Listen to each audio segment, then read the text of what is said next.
Hey guys, welcome to episode 1.1. So episode 1 ni kiranya kita akan explain pasal condition body luaran lah. Macam mana korang nak detect dia dah tukar apa-apa ke. Okay, sebab kalau korang pergi kedai, first kali korang tengok terus body lah, supaya korang boleh detect sendiri macam mana sebelum korang nak beli phone tu. Okay, depan saya ni ada dua iPhone 12. Okay, satu belum tukar lagi back glass, satu dah tukar back glass. Okay, so saya tunjukkan dekat area camera ring ni, dia tak ada apa-apa gap. Bila tak ada apa-apa gap ni, korang boleh tengok memang phone ni tak pernah tukar apa-apa lah, tak pernah tukar back glass dia. Okay, korang tengok kat tepi sisi ni pun dia cantik je.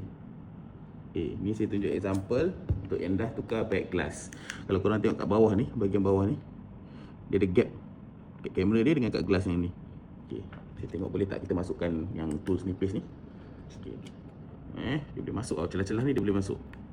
Nampak? Nampak? Dia boleh masuk. Kalau yang ni dia tak boleh. Tunjuk lagi satu example which is 12 Pro Max ni. Yang ni tak pernah tukar back glass, yang ni pernah.